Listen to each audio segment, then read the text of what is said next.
You just caught the Xbox Extended Showcase right here in IGN's Summer of Gaming. Welcome to a very special episode of Next Gen Console Watch, our show following all the news and goings-ons with the PlayStation 5 and Xbox Series. I'm Damon Hatfield. I'm joined by Stella Chung, host of IGN's Xbox podcast, Podcast Unlocked, and Matt Kim, host of IGN's The Beautiful People podcast, which may or may not exist. I look forward to learning more about that. If not, then he's just the senior features editor. That's all. Yeah.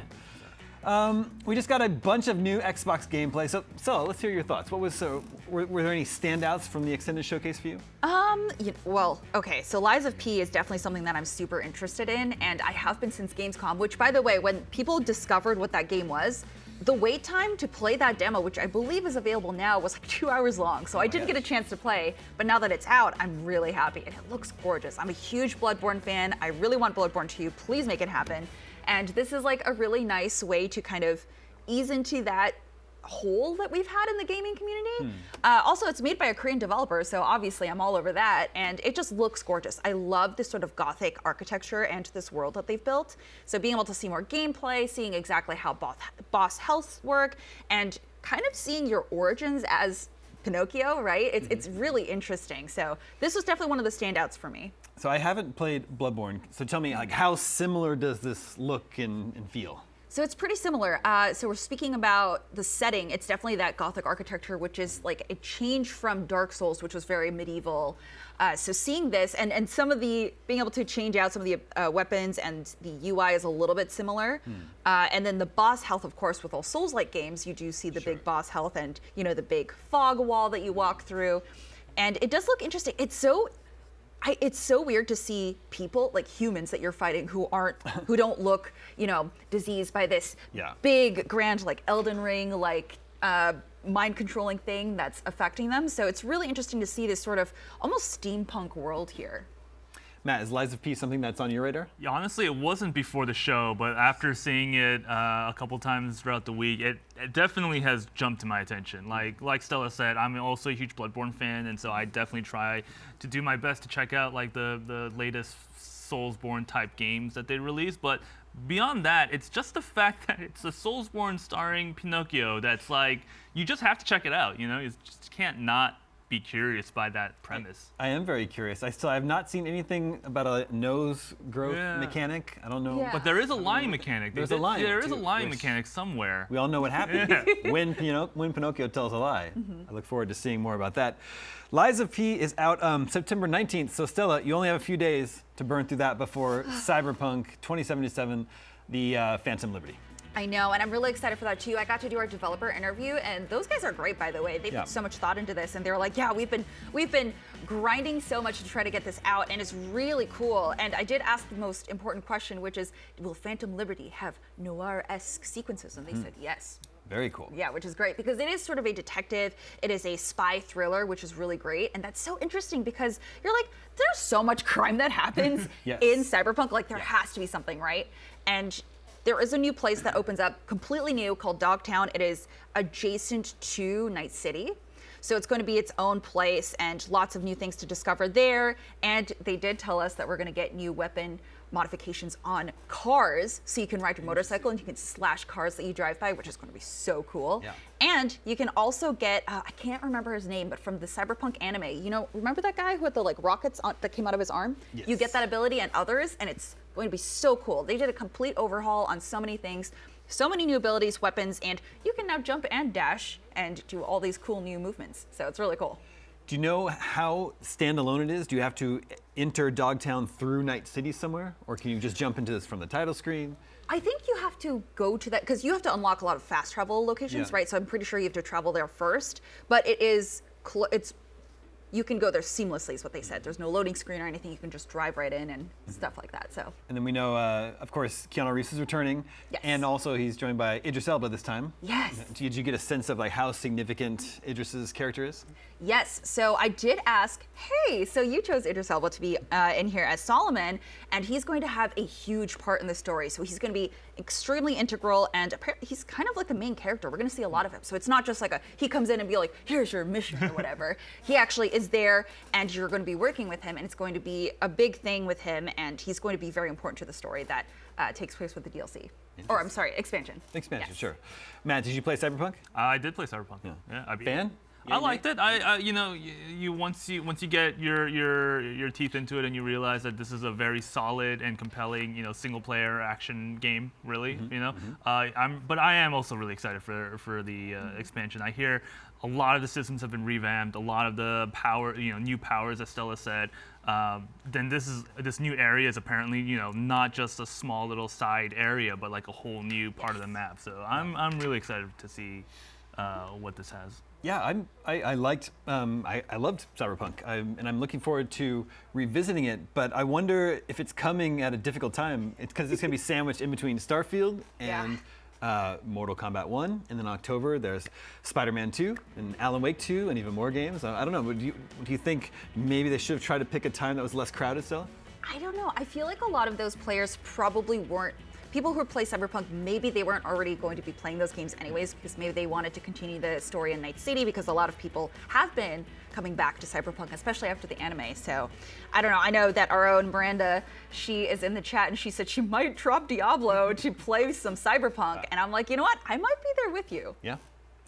Okay, we got another look at Avowed. They sort of broke down the trailer that Xbox showed at their showcase the other day. And we talked about a little bit of this on the pre-show, Matt. We know it takes place in the Pillars of Eternity world, but you don't need to have played either of the Pillars of Eternity games to jump into Avowed. But we also talked about how there was kind of a mixed reaction to Avowed when they showed it off. It looked awesome to a lot of us.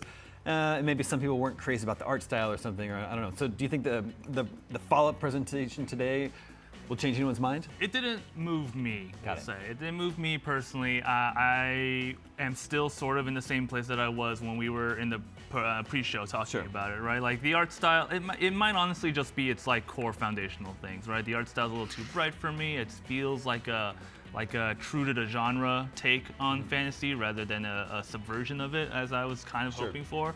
And so in both of those cases, I think I am unmoved, and I feel like maybe people are with me still. But I do hope that as we see more, and like I have faith in Obsidian. Like I love Obsidian games, and that's I think the big trump card that they have in their back pocket is, hey, we make great games. We make games about fighting giant insects, and they're awesome. So. Yeah, I can't say that I've seen anything from Avowed that I'm like, wow, that looks amazing. However, I like Obsidian games, and they have a great pedigree. So I'm interested from that aspect. How about you, Stella? Yeah, I'm about the same. I think once I got over the shock of the difference between the cinematic trailer and the actual gameplay, I think that I came around to the fact that Obsidian has really good stories. Kat and I actually had a really good discussion on this about how Avowed may not look like what we wanted it to look like, but it probably still has a great narrative. And I'm like, yeah, you know what?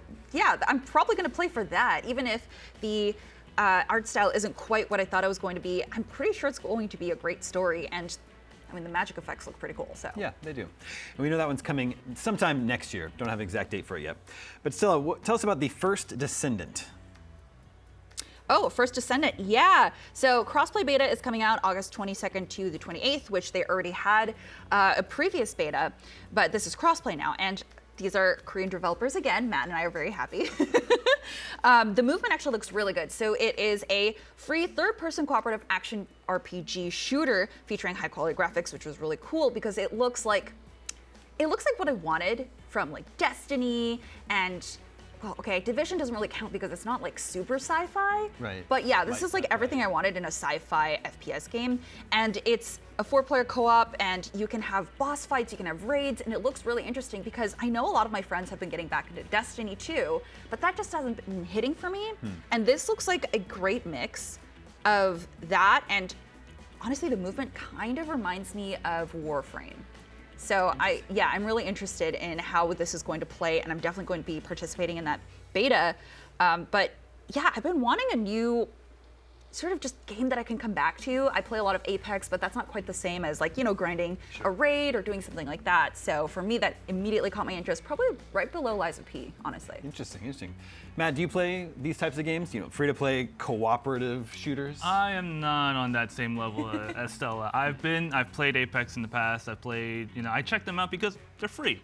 and my job is to cover video games, and so I want to be on top of the latest trends and things like Sure. that, right? And I actually, Korean studios have done a really good job of like putting their own spin on the free-to-play genre, to make things more compelling than just the standard like battle pass and loot and things like that. What was that game? That Diablo-like game that came out from Pearl Abyss last year? Oh my God, I'm blanking on the name. Yeah. But that one was but that one was huge. That was a huge hit, and I got like up there, and I almost dropped $20. Interesting. Well, speaking of cooperative shooters, we got another look at Exoprimal. Feels like it's maybe the third or fourth time we've seen it this week. Yeah. Capcom's really trying to hit that one home. I know it's coming out soon, next month, I believe.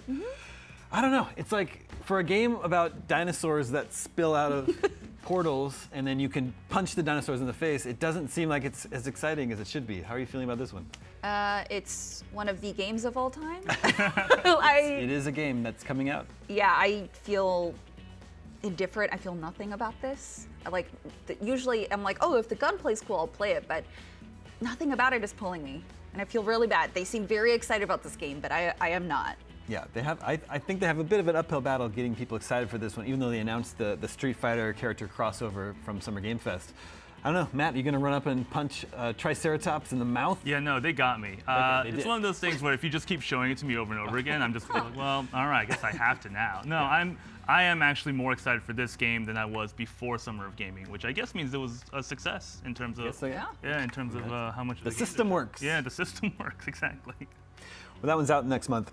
Matt, were there any sort of highlights for you? What was your Lies of P, or was it Lies of P? It was not. It was Hi-Fi Rush. Oh yeah, new content coming for that. Yeah, new content. I'm very excited for it. That was a real pleasant surprise when its surprise dropped earlier this year. The two bonus new arcadey modes, especially the roguelike mode that they announced. I'm really excited for those. I have been meaning to beat this game for a while. It was one of those things where it came out, caught everybody off guard. I played it that night. I had a great time, kept playing, and then work just got in the way, and then I just sort of left it, right? But I can't wait to go back. Yeah, I still need to get to this one. It's on my my two playlist for the year for sure. Yeah, they're adding 2 new modes: BPM Rush, Power Up, Tower Up, and then a bunch of new items and enemies and weapons. Yeah. Did you ever get to play Hi-Fi Rush, Tella? I did not, but my partner did and absolutely loved it. And he was like, "Wait, are there more modes, or is it just like clothing?" And I'm like, "No, there are new modes." So yeah. And they ended on gameplay of 33 Immortals, which is a co-op action roguelike for 33 players. They call it a lean and mean distillation of the MMO raid experience. And what's interesting is that it's actually from the Spiritfarer team. Yes. So they've completely jumped to a different type of game. Yeah. To Spiritfarer. Whole new genre. Spiritfarer was a very melancholy, peaceful, narrative-driven game about the afterlife, and this is almost a little bit of the afterlife, about getting demons to the afterlife in a way. I think it's maybe a prequel to Spiritfarer there in that case. Okay, we need to take a quick break, but there's more to unpack after that. More next-gen console watch coming up right here on IGN's Summer of Gaming.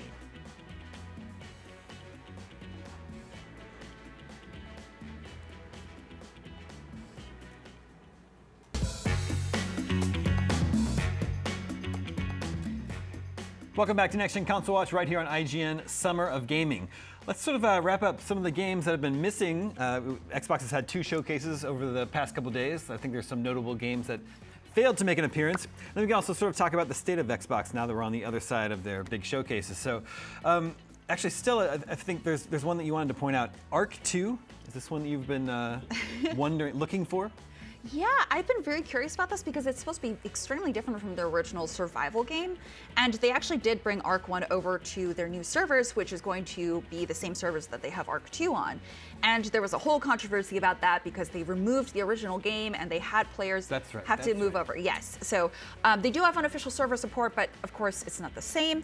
And it's interesting because Arc 2's original release date or release window was supposed to be this year, and we haven't seen anything. But we did see the server movement and Arc 1 being remastered. So it is a little interesting to see them not say anything.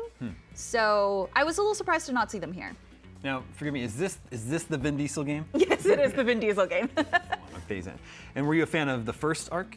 I played it for a little bit, like way back when it was still in beta, and it was one of those like you can buy it and you could play it in early access, and then I didn't play after full release because it's one of those things where I keep saying this, these games that come out in early access and in beta that kind of continuously seem to live in that state once they're fully released, a lot of people are like, well, I've already experienced it, why do I need to go back, So that was kind of the loop that I got stuck in. So I didn't play Arc 2 for a while, but I know they added a lot of different expansions, and it's really made itself come back up from the top. So is there currently a release window for Arc 2, or is it we just completely up in the air? So okay. Yeah. All right, Matt. In the first Xbox showcase, Rare showed that they've been working on a new tie-in for Sea of Thieves. They're tying into The Secret of Monkey Island, which seems to that makes perfect sense. That seems really funny.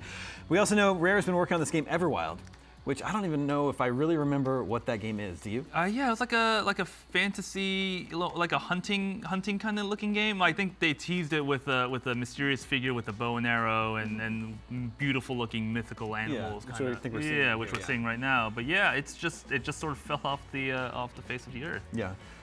Do you consider yourself a fan of Rare games? I guess you have to think of the old Rare and then the modern day Rare. Yeah, I mean, you think of the past Rare games, but they don't make those anymore, clearly. Yeah. But I like Sea of Thieves a lot from when I played it, and I feel like maybe it's one of those things where their success is just keeping them from talking about this one too much. Like Sea of Thieves is it's going really strong, and there's tons of great expansions, especially the Monkey Island one, which I think is going to be great.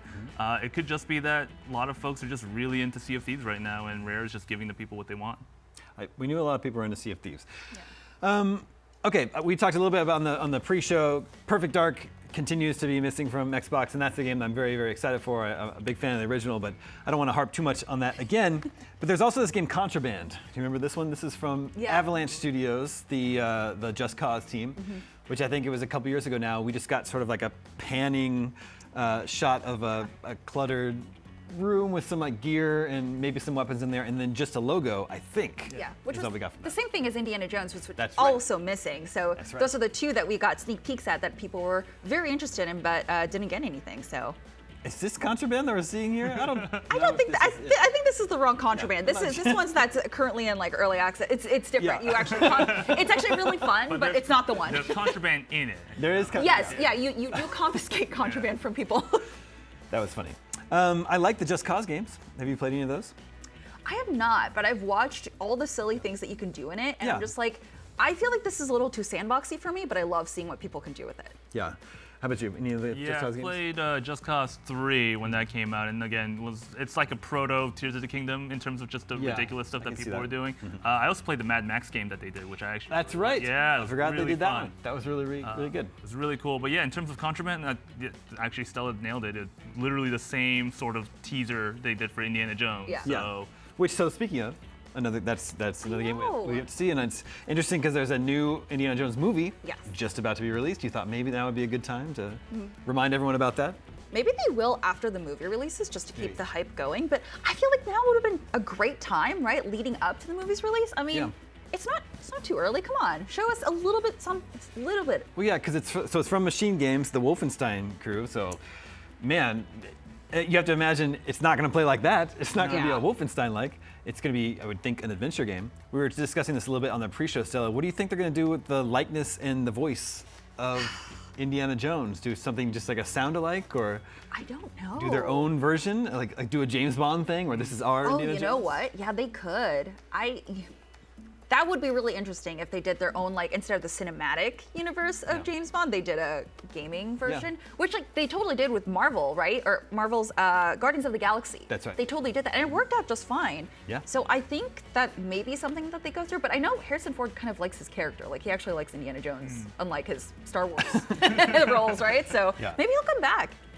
Well, speaking of that James Bond game, that's another thing that's been missing from IO Interactive, the Hitman Group. Yes. We know they're working on this James Bond game. They announced a James Bond game sometime in the last 2 years. I'm a Hitman 3 fan. I love that game. Yeah. I can't wait for their take on James Bond.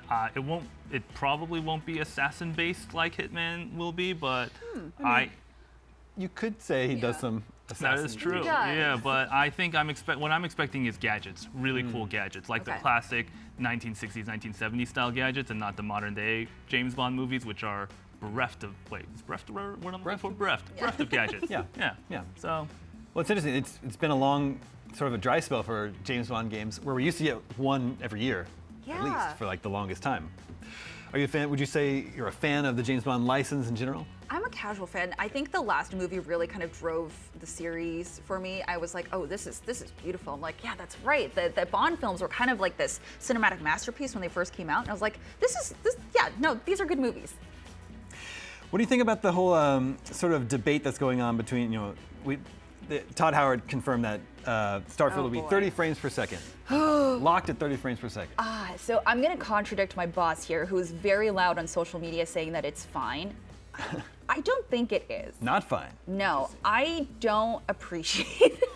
I understand that there are certain limitations, but one of our producers, Joebert, and I, we do talk about this quite a bit, about how we feel like this generation of consoles, developers weren't ready for it, because a lot of times games have been releasing at 30 FPS, performance mode sometimes doesn't even work, and it's one of those things of, yes, while we played Zelda Tears of the Kingdom at 30 FPS on an older, like 7-year-old console, and yeah, we still enjoyed that, we still got $70 worth of it, I think there's something to be said about the fact that this was supposed to be the latest next-gen sort of top-of-the-line graphics monster, and we're getting things at 30 FPS, which, yes, 30 FPS, we see films at that, we see shows at that, it's fine, but when you tout so many graphical achievements with the new consoles that you've built, especially with the hardware that we now have, and especially when you made the consoles so hard to buy at the beginning because we went through a pandemic, and obviously they didn't control that, but with all the chip shortages, you're just like, oh, this is really strong hardware. I should be able to get the most power out of this.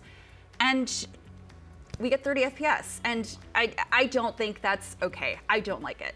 I know it's a really big topic right now. Maybe in a few minutes we'll get a chance to dive into that a little bit deeper. But coming up next, a top-down action roguelike that can be played co-op with 32 of your closest friends. Here's 33 Immortals.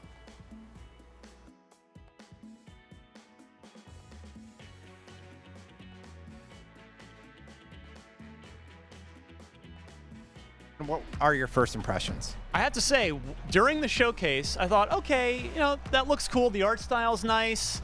I mean, I'm playing Diablo right now, so it's not a roguelite. It's a little not quite apples to apples. Scratch that itch a little bit. But I've seen a million roguelites, so I was kind of like, yeah, that looks fine. But actually sitting down to play 33 Immortals, I was really impressed.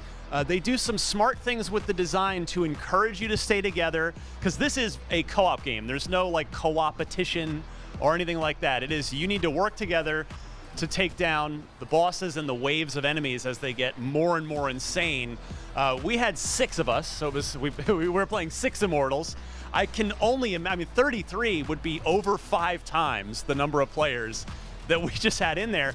But even with 6, you've got either a melee attack. I had a bow and arrow, but what was unique about it? I had the sword. You had the sword. Good. Yeah, so you have 3 arrows in your quiver. You fire them off. You're aiming. It's a top-down view. You kind of aim with the left stick, and then you're out. But you recall them to you with the Y button. But they'll do damage on the way back. So if you play your cards right, you can get double the damage out of each shot. So that was cool. And then there are co-op attacks that you can do, either when the going gets tough or you're in a boss fight, where there's co-op healing, where if 3 of you all stand kind of in a triangular formation, there's icons on the screen, you'll all get healed. And then there's another one that I had as the archer, as the one with the bow, where if all 3 of you stand in that triangular formation, it'll just unleash this volley of arrows, just pouring up the screen. So I was really impressed by it. How about you? So I had the sword character. I don't think there was any sort of power-up moves available to me, but what I was able to do was just hit with lights and then combo really quickly and use up my mana, or whatever it is, to just really slam enemies and break their defenses. Yeah. And then make them vulnerable for the whole team. So when you start working with those synergies of the different type of characters that you can utilize, you're able to do some really devastating things. There were a few bosses where we just obliterated them. Oh, yeah. Once we all did our attacks timed well. Yeah. The art style's really nice. It's not cell shaded. It's not quite comic book. It's kind of adjacent to that maybe, but it's got a really unique, cool look to it. A lot of good color in the color palette. After playing a 6-player version of it, I now really want to play a 33-player version of it. Now we did ask at the end, it is one person per machine, whether it's PC or Xbox. Because I thought, well, maybe you could get 4 people on one console and kind of build your party that way. But no, it's one person per machine, which I guess makes sense because you don't necessarily want 4 people kind of having to be stuck on one screen, and having to be restrained by the other 3 in that group. But this is one of the more unique multiplayer games I've played in a while. How about you? Yeah, it was really fun, and I like the fact that there are a large number of players to play with, and I think that's going to get really interesting once the full roster is filled out. I enjoyed it a lot more than I thought. I haven't been able to play Diablo in a few days, so it scratched that itch, like I said, sort of at the beginning, and I had a good time playing with other people and communicating. Okay, here's what we want to do. Let's get these group attacks up. Be sure you heal up. We had somebody sort of directing us, but not playing for us, and I like sessions like that. Yeah, and Game Pass as well with this, which should help ensure that you've always got 32 other players to jump in with at all times. Absolutely, yeah. Any final thoughts on it? Just that this might be my most pleasant surprise of the week. There's one of those at every E3 or summer showcase, whatever we're calling it at the moment. But there's always something that jumps out at you, and this is on the short list for me. Again, it looked nice in the showcase. Really impressed me with the hands-on. Awesome. Well, thank you, Ryan. For more on all things gaming, you're already in the right place. IGN.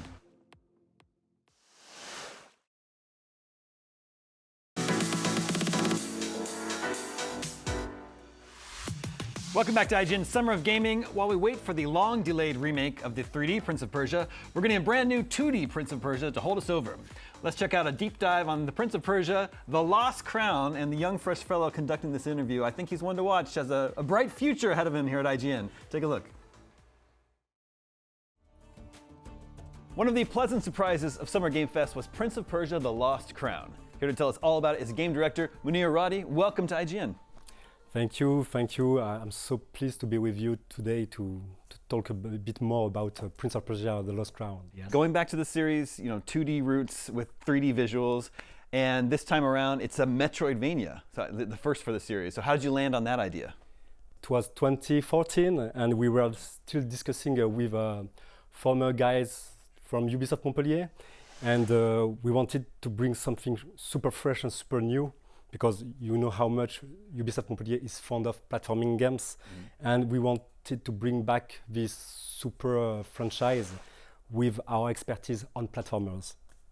This time around, we're not playing as the prince himself, right? New character. No. Who do we play as? We are playing as Sargon, which is a young, ruthless Persian warrior who is part of an elite troop of 7 elite warriors named the Immortals.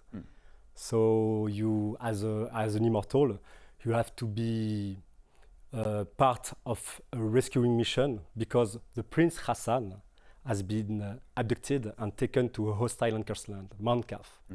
So you are sent on a rescue mission by the Queen Tomeris to save him.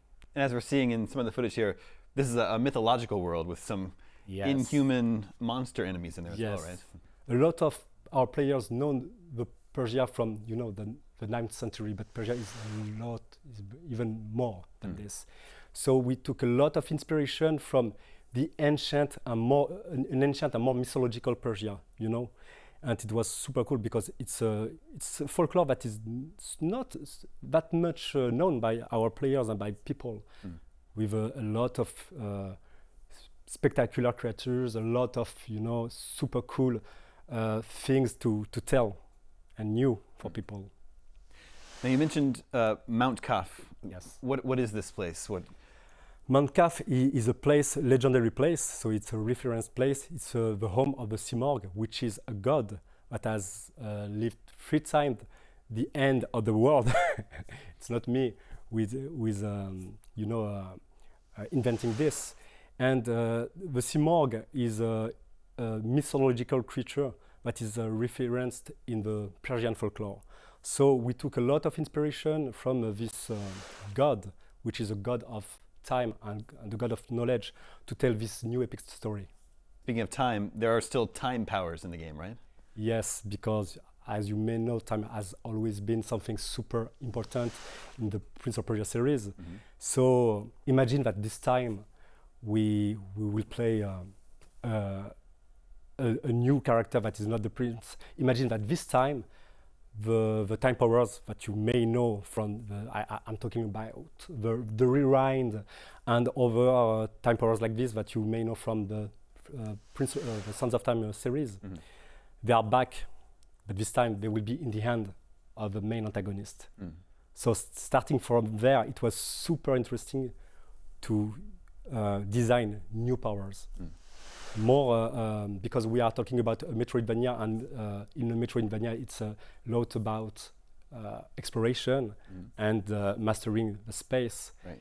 We tried to bring new powers that dig the space concept, space versus time.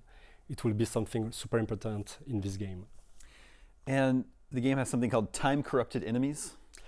Yes, yes, because the game is full of, reference from the other games, past games. You will see a lot of cameos from the Sands of Time trilogy, but also from the 2D games, the first ones. I don't want to spoil anything, but yes, the enemies and the Mount Calf are under the influence of, a specific corruption, and you have to play the game to understand what is the source of it, of this corruption. Well, so from the footage, we can see a mix of, traversal, combat, puzzle solving. Is there a loot system? Are you finding new items, gear? No, because we wanted to, to make the exploration super central. So it was super important that the players feel lost.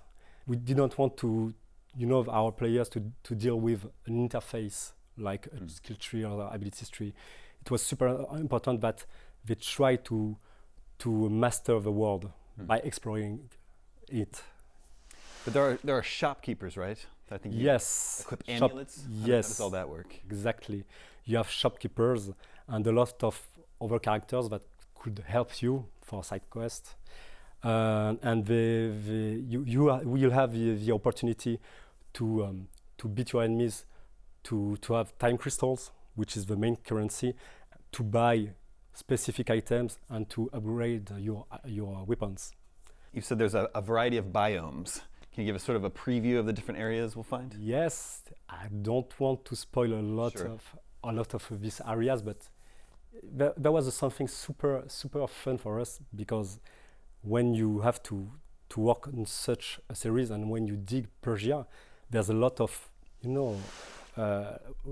areas that should be known because Persia is super vast, and we are talking about the Hyrcanian forest, the Raging Sea, other places that have never been uncharted in this fantasy. So it was super interesting to build, a logic world that feels like a 3D world, and we spent a lot of effort to make it super, immersive and super credible. Very cool. I think one of the very cool little details about it is that you feel like you're going to be able to hit 60 frames per second on all platforms. Yes, and first and foremost on Switch, because it was our main platform from the start. So yes, and it's a big achievement for us, for sure. Very cool. I'm super excited. I like Prince of Persia and I like Metroidvania games, so I'm looking forward to seeing more. Thank you so much for coming by IGN. Thank you, people. And I'm super excited to the idea that you put your hand on this game. Well, we can't wait to see more. Prince of Persia: The Lost Crown's reign begins on January 18th next year. Until then, stay tuned, IGN.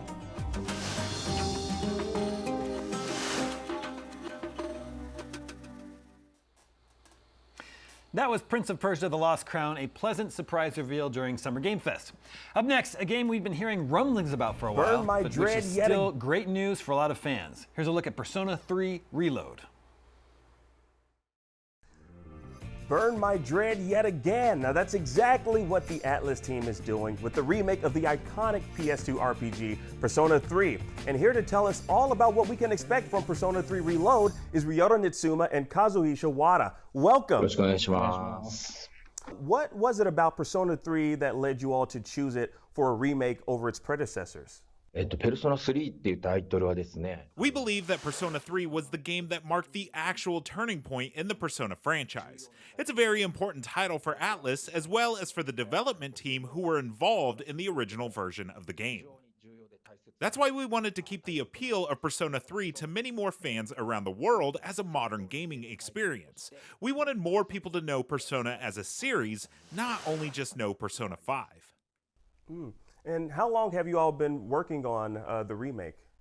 期間としましては、まず最初に、We started the research and development around 2019, and we started the actual development in late 2019. What new content can fans expect from Persona 3 Reload, and how much content from P3 Fez and Persona 3 Portable will carry over to the remake? あとは、ただその代わりこのタイミングでちょっと詳細なことは We can't really go into details at this point, but we have remade basically everything from scratch as per the original version of Persona 3. So we have newly recorded voices, we have new scenes in the events, and we also have both new and arranged music, and we'll be kind of releasing that information following everything. So we're asking to please look forward to that. と思うのでそちらをちょっと楽しみにしていてもらえばなと思っています。My next question, though, as for the combat system, will there be any quality of life improvements made similar to what's found in Persona 4 and 5? And like, what can you tell us about the combat system as a whole? もともとのコンセプトとしてですね、 The basic concept of recreating the Persona 3 story was that we wanted to keep everything from the original version but update everything to the modern day. So at the same level as Persona 5, basically. So we have the newest graphics, we've updated the systems to the newest usabilities to make the customizations that we need, and this isn't just about the combat system, we have the voice lines in Japanese and in English. We also have the text available in 13 languages, so you should be able to have a similar experience to that of Persona 5. Well, I'll tell you right now, fans of the Persona series have been devoted to the franchise for many years now. I have to ask you both, is there a message you want to share with them regarding Persona 3 Reload or in general?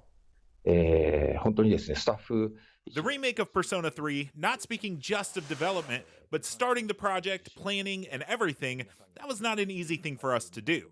So we're really happy to be able to announce the game like this, and all of the staff have been really devoted to this project, and we're proud of it as a Persona team, so please be excited about this. And one more thing, we're so happy to be able to share this hype with everyone globally.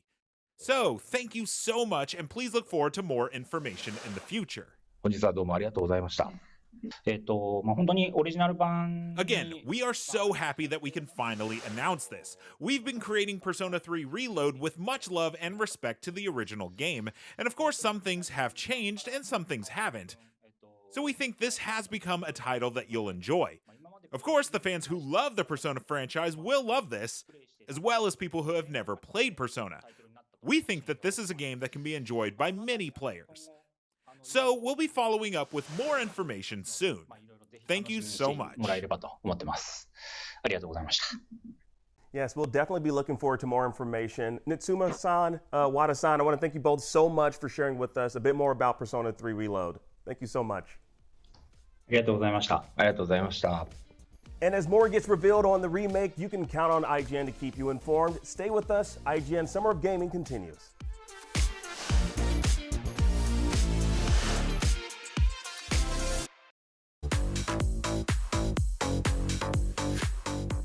And we're back. This is Next Gen Console Watch right here on IGN Summer of Gaming. We've been running down all the big stuff that was shown off this year across the many different showcases. But is there anything we didn't cover yet? Still, I want to know what's your if this were E3, what would you be voting for Game of the Show? Overall, like from all the showcases that we've seen. Yeah. Oh, I don't know. That's tough. Yeah. Oh my God, I wasn't prepared for this. You know what? I think Spider-Man 2. Interesting. Yeah. The PlayStation exclusive. Yeah, because, and here's the thing, even though I know I'm on an Xbox podcast, which I'm going to get a lot of flack for, I'm still very much a gamer who is like, get your console, whatever console you want, you have the most friends on that you want to play most of the games on. So, and I loved Spider-Man, the first one, and Miles Morales, and I was so excited for the next iteration, and Spider-Man 2 looks great. The combat looks amazing, and I'm so excited to see what exactly we explore with Peter and the symbiote, their relationship, how that's going to twist him. So I'm really excited about that. So yeah, this is probably something that I'm really excited for, but also Star Wars Outlaws. Like, oh my God, that looks so interesting. Yes. Yeah, we'll talk about Star Wars Outlaws in just a second, but Spider-Man 2, we finally got the release date. That's coming October 20th. And then, of course, Starfield is the month before, September 6th.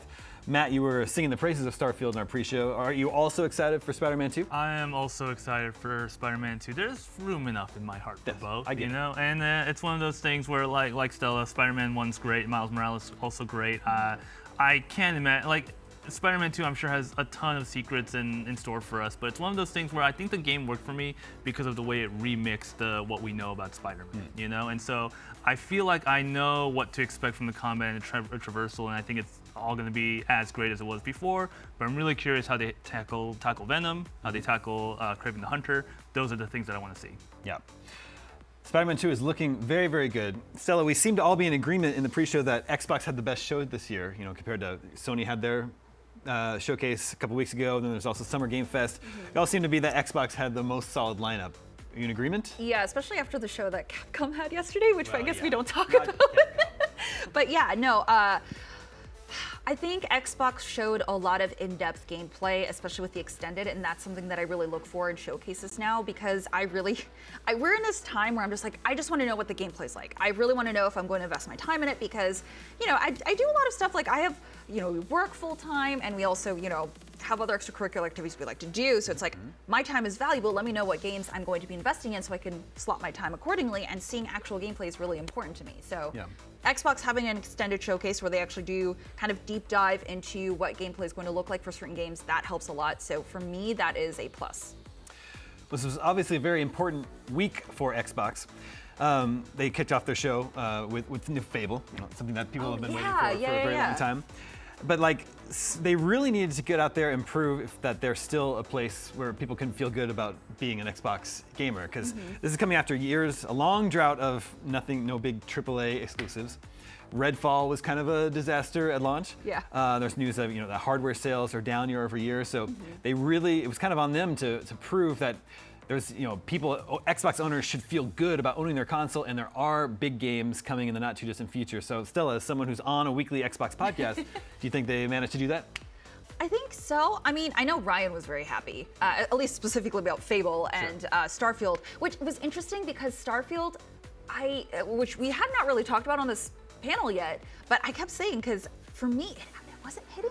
Something about, so it didn't really hit until I saw space gameplay for Starfield. So when you're actually flying around in space doing, dogfights basically, and when you can board and dock on the ships and take over and basically be a space pirate, I was like, wait a minute, that's something I'm interested in. Yeah. But for me, what Starfield needed to do was show dialogue options, the romance options, because for me, that's a lot of what the Fallout games were. I loved the fact that you could connect with so many different characters, you could really create this own story, and Starfield is touting to be this big thing where you could literally do anything. You could ignore the main quest, you can do whatever, explore space, just if you want to, you could play it like No Man's Sky, just mine for materials and stuff and build bases. And I'm like, okay, that's great, but I want to know about the story. I'm such a story-driven player, which is interesting because I play a lot of Apex and Call of Duty and stuff like that.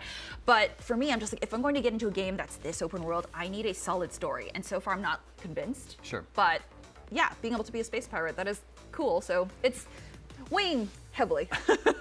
Matt, what do you think? Do you think Xbox was able to sort of change the narrative and course correct?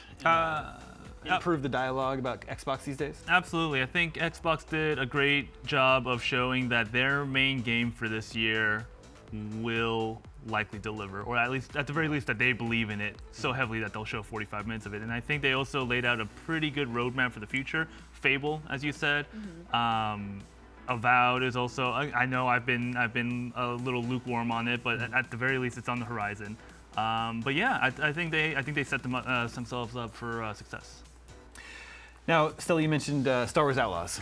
Yes. That's also very, very exciting for both Matt and I. But what is it that sort of grabbed you about that? Oh, just the fact that so I'm currently playing through Jedi Survivor, and it's going very slowly because I'm playing on the hardest difficulty, which was a mistake. But Star Wars Outlaws looks really interesting to me because I really liked the fact that the main character doesn't wield a lightsaber, and that it kind of seems like she's just a citizen of this universe that we are getting to learn. And I'm just like, well, I want to know about, I think that's why I really need to watch this. What was that one show that came out? You really liked it. Andor, yes. I was like, I want more stories like that. Give me someone who's an outcast or someone who's just struggling to, live through this giant universe that we have in this galaxy. And I'm like, this is a unique, interesting story that also expands on this universe that I'm extremely curious about. The lore is so cool. So I'm very drawn in by the story and also the cute little axolotl space guy, Nix. Yes. That guy's great. Yeah.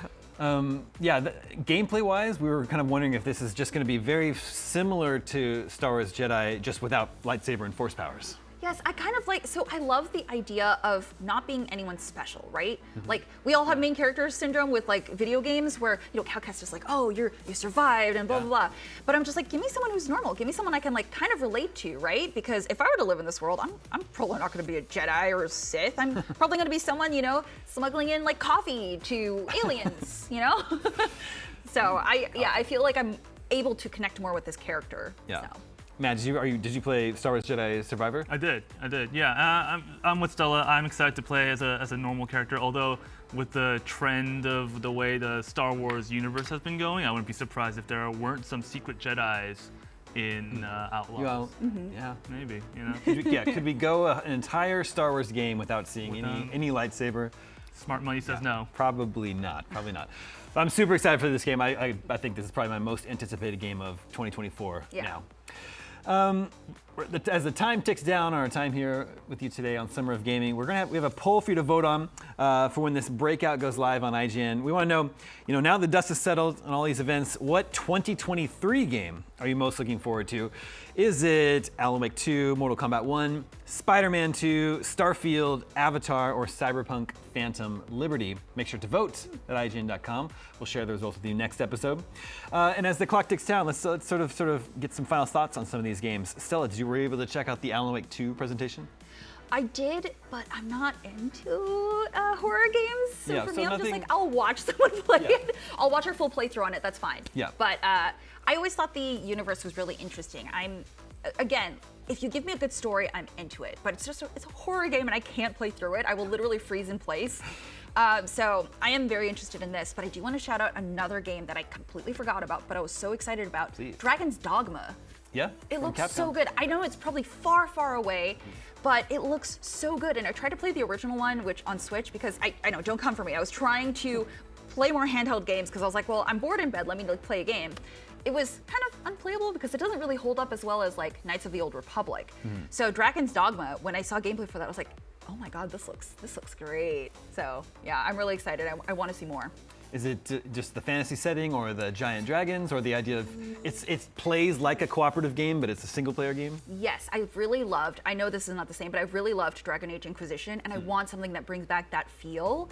And it's weird, I don't like games like Inquisition where it's kind of like a top-down sort of, you don't really get to look at your character much, especially when you do create it. So I don't know, something about that, it just made me have that feeling of when I first saw Dragon Age Inquisition. I'm like, yeah, you know what, I could get into that.